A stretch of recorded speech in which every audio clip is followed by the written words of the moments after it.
Hello there, a very good evening and welcome to Prime TV News with me, Bhaktya Surya. To begin with, let's take a look at the stories making headlines this evening. The Prime Minister says his aim is to develop the country rapidly. Minister of Finance and Media points out the statement issued by former Governor of the Central Bank, Ajit Niwad Kabral, on government debt is a distorted view. Minister Gamini Javikrama Pereira says legal action will be taken against those who distort and disrespect Buddhism. Veteran actor and film director Roy De Silva passes away. In news from overseas, more than 45 passengers killed in a bus accident in India.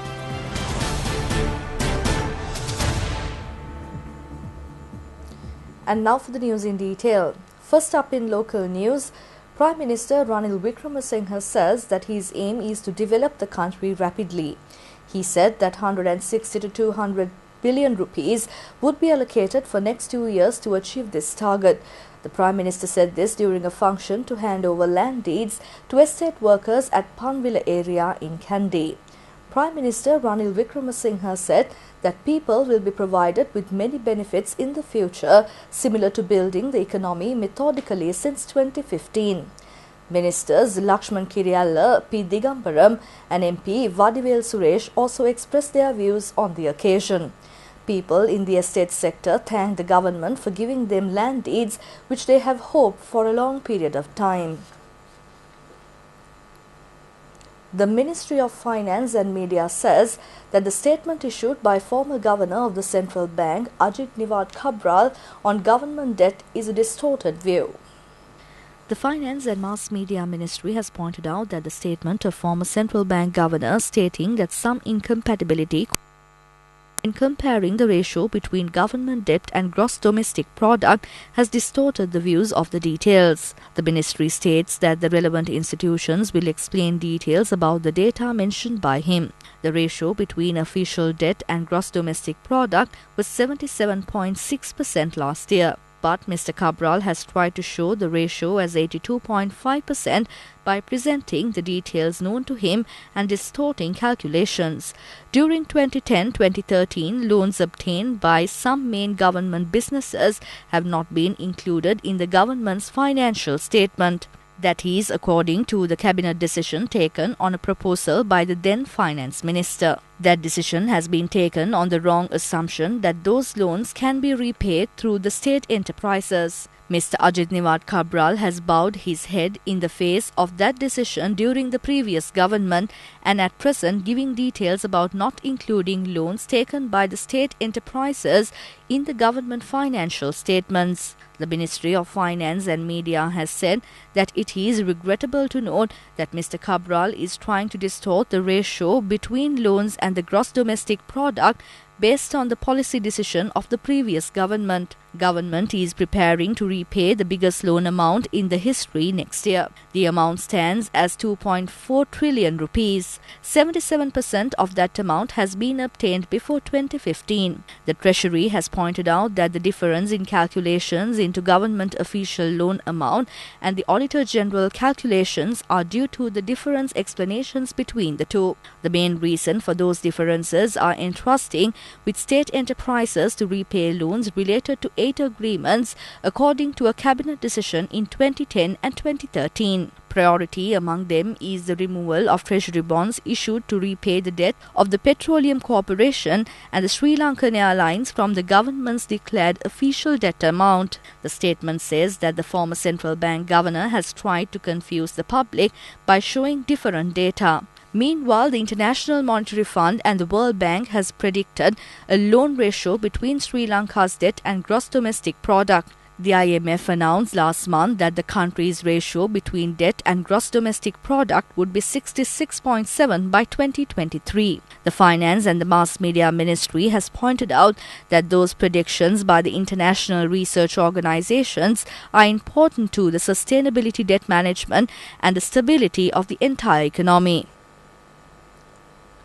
Minister Gamini Jaivikrama says that legal action will be taken against those who distort and disrespect Buddhism. He said this to the media after meeting the Mahanayakas of the Malvatta and Askari chapters.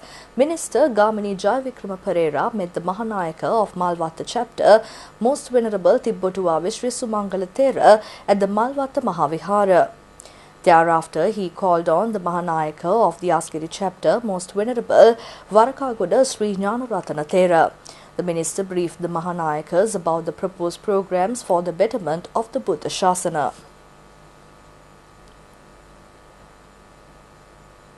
Several parliamentarians expressed their views about the New York Times report, which revealed the incident on a Chinese company allegedly giving money to the election campaign of former President Mahinda Rajapaksa.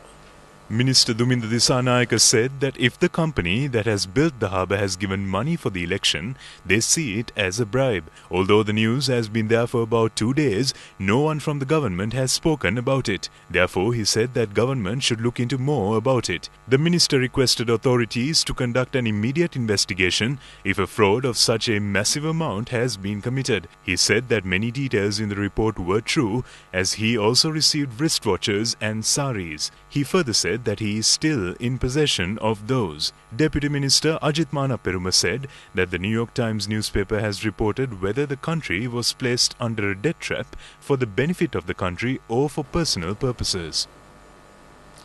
The cashew trade at Battaliya, which was launched with the direct intervention of late President Ranasinghe Premadasa, has run into problems.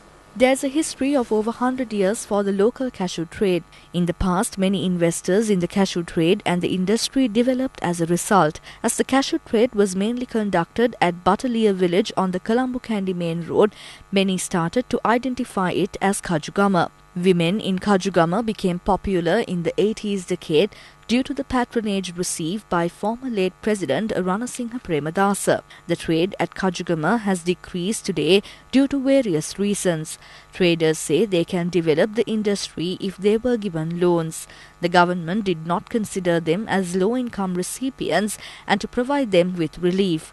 But the government launched programs such as Enterprise Sri Lanka to encourage investors. It has opened a separate window at the bank to encourage entrepreneurs, as it is a timely need. Another program, Gamperaliya, has been launched to further strengthen such government endeavours. Veteran actor and film director Roy De Silva has passed away. The funeral is scheduled to be held tomorrow. Veteran actor Roy De Silva died this morning due to a sudden heart attack. He was 80 years at the time of his demise. He entered the film world by acting Sujage Rahasa film in 1964 and acted in about 80 films including commercial films. Late Mr. Roy De Silva has directed about 40 films. He is one of the pioneers who worked to set up the Film Corporation. He was able to create new income records by directing new films during the time where the film industry was in a state of collapse. Veteran actress Sumana Amarasinghe is his wife. The funeral is scheduled to be held tomorrow at the General Cemetery in Borella. An editor of Silumina and Rasa newspapers, Chamara Lakshan, has passed away. He has passed away while undergoing treatment at the intensive care unit of the Colombo National Hospital following a heart attack. He was 39 years old at the time of his demise. He was a political analyst and the youngest editor to be appointed to the Silumina newspaper. He worked at Lakbima, Rivira and Irudina newspapers for some time.